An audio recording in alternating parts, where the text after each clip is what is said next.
everybody, it's Annette. Welcome back to Cotto Verde. Today we're doing something that I wasn't planning on doing today, but Richard is on a mission to move plants. So these two yew hedges here have been in about 7 years, and they came to us as very small plants. Sorry, fly landing on my face.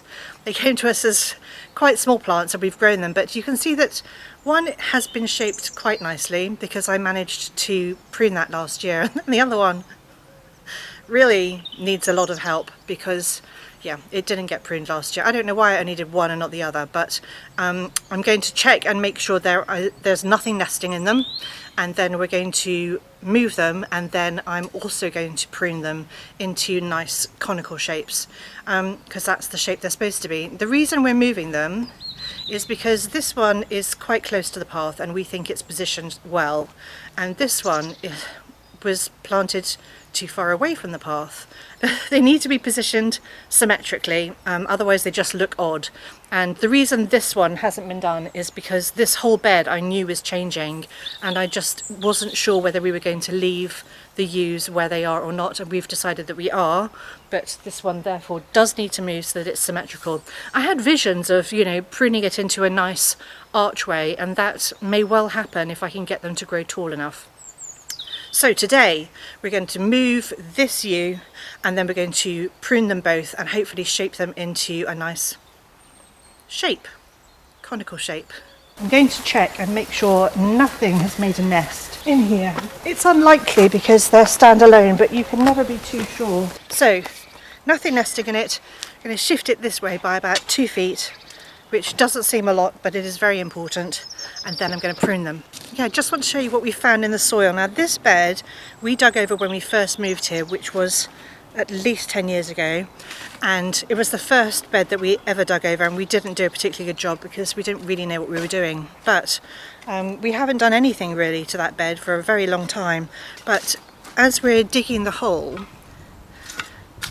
I'm finding, amongst roots and weeds that we don't want. So this white stuff here is mycorrhizal fungi, and that's really good. You want lots of that in your soil.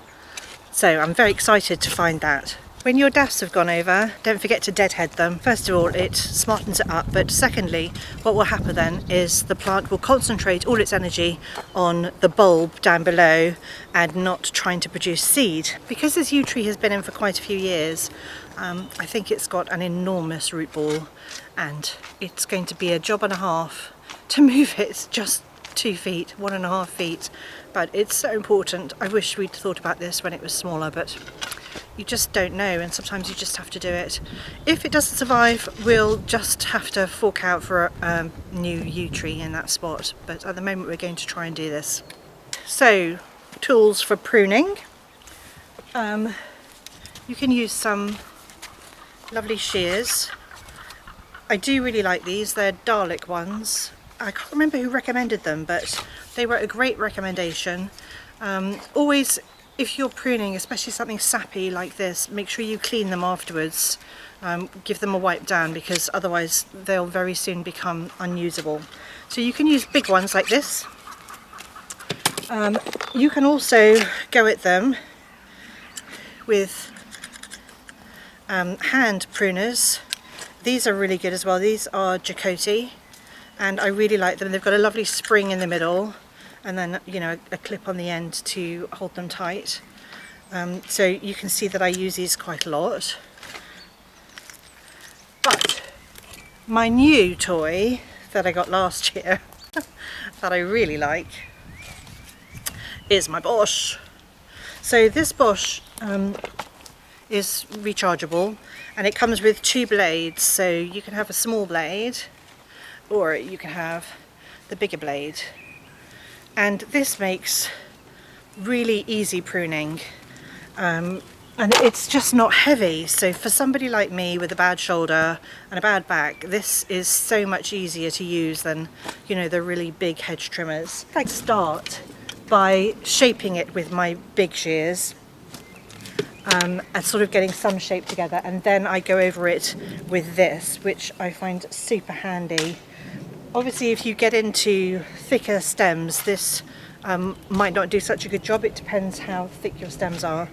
And I'm trying to create a cone shape, so you know, narrower at the top and wider at the bottom. It's a little bit patchy at the bottom, so it still needs to fill out a little bit.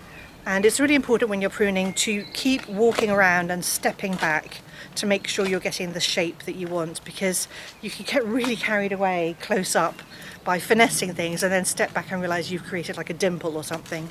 I mean, plants grow back, so it would be okay, but it's better to take a step back occasionally.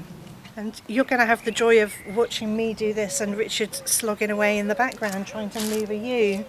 The other thing I want to mention is that I was told a while ago that if you want your hedge to grow taller, not to prune the top, just let the top grow. So you'll see that I always leave the top untouched.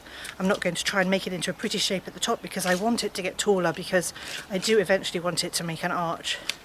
It's probably going to take another 10 years. But that looks better already.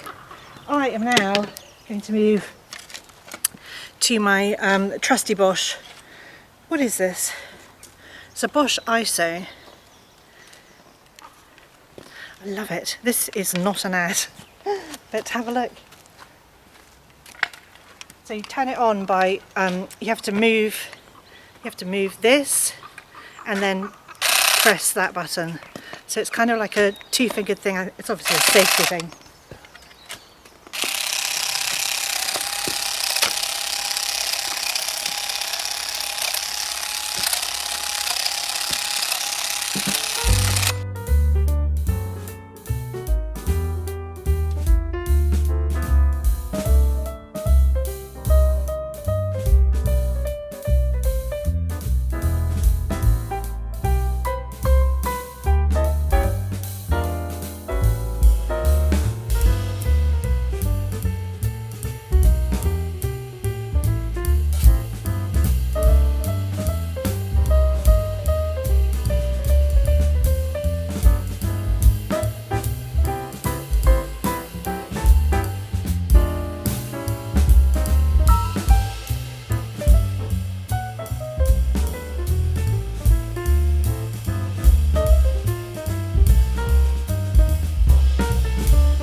This just pops off like this. You just squeeze on either side and it pops off. So when you finish, don't forget to clean your blades, all your blades. So you'll see that on this side it's a little bit misshapen, but there's, you know, I'm just waiting for it to grow out basically. And this side seems to be fuller, and I always have to chop it back quite fast so that it doesn't, you know, get in the way of the path. You can see again that this side just needs to fill out a bit. That gets the most sun, so perhaps that's one of the reasons. And it's slightly gappy just here in the middle, but the more you chop it, the fuller it will get. I have a feeling it's gappy there because that's the exact height of the roe deer. That's where they munch, and I think they've just been eating that bit, which is a bit annoying. These two yew trees are leftovers from when we planted this yew hedge here. If I get it closer, you'll see what I mean about the deer. So the deer use this hedge as access to our garden, and it's really sparse at the height where they munch. You can clearly see through to next door's garden. And then higher up where they can't reach, this sort of level, it's much fuller. And that's because they basically just munch their way along the bottom to get through. So we're going to have to put some kind of fence up because I'm pretty fed up and I just need this hedge to thicken out.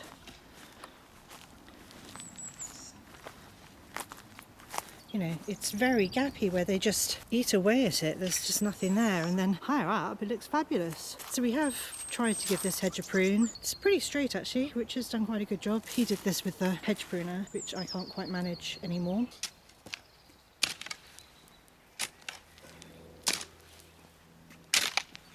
So we're watering the hole first, then we'll put the tree in and then water it and mulch it.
So now that we've moved this particular yew, you can see what an ugly shape it is, so I'm just going to go ahead and prune it in exactly the same way that I pruned the last one.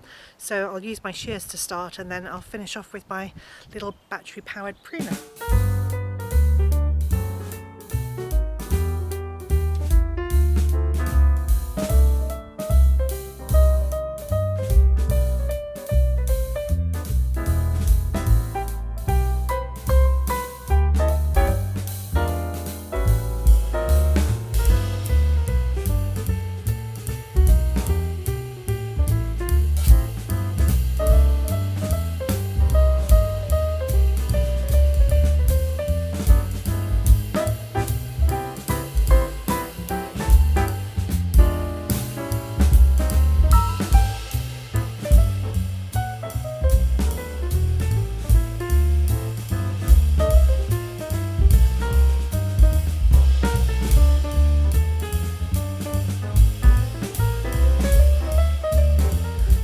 Today both my yew trees are pruned and we managed to move one. I hope it survives. I'll update you later. If you're interested in any of the tools I used today, then I will link those down below. Not the spade that we broke, but just the shears and the Bosch pruners.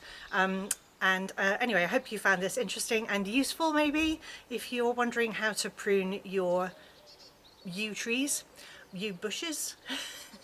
Anyway, thank you so much for watching, and I'll see you all next time.